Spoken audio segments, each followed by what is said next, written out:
Zagg makes me laugh. 400 million devices protected, which means this Glass Elite for the iPhone 16 has to be good, right? For my non-destructive testing, it ranks at number 15 out of 20 plus screen protectors. I feel bad for those 400 million devices. Now when it comes to design, I look at the overall size, the shape of the edge, as well as the install tools that come with this product. Specifically for design, for the Glass Elite, it's number 17 out of 20 plus. Now Zagg claims that they use aluminosilicate glass, which is double tempered glass. Based on my testing results, I do have to agree because the entire glass shattered when I did my impact test. Cheap screen protectors will have tiny little spider webs, but you can kind of see this thing just has cracks going everywhere. Zagg ain't lying. Now when it comes to coverage, this one only covered 92% of your iPhone's face, with the average being 93. Sure, it's only a 1% difference, but 92% coverage is the smallest out of all the screen protectors I've tested. There are no cutouts for the top of the iPhone, which I like, but the edge of the screen protector is incredibly flat. If you can feel kind of a sharp edge on your screen protector, that's a bad thing. Now the installation process for Zagg's products hasn't changed in a long time. They give you a frame, dust stickers, alcoholic wipes, and a microfiber cloth. Zagg uses two little tickies at the top and bottom of the frame to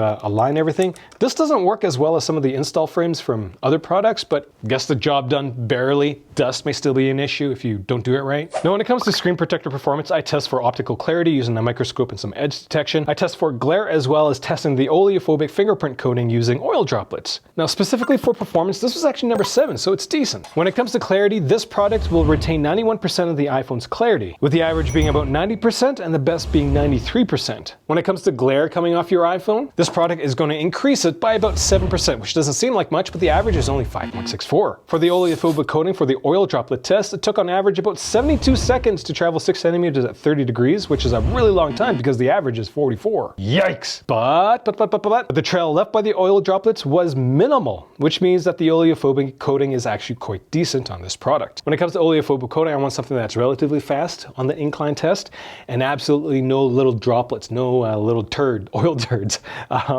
for the streaking test. Now when it comes to protection, I test scratch resistance using Mohs picks. I do a puncture test as well as seeing how strong the edges are using a force meter. When it comes to protection, surprisingly, it does quite poorly. It comes in at number 17. That's not elite at all. When it comes to scratch resistance, there were noticeable scratches at a Mohs level of 6. Moving to the 7 pick, yeah, just not great. The Mohs level sits around 6.5, I guess, which is just very average. Now when it comes to breaking the edges, it took only 42 newtons to break with the average being 86. And this is only one criteria when it comes to protection and I guess subsequently durability, but the majority of cracks on your iPhone screen protector come from broken edges. So having a weak edge is actually a really bad thing for a screen protector. You think after 400 million devices protected, Zagg would know that. When it came to my sharp impact test, it took about 325 newtons to break the screen protector with the average being 270.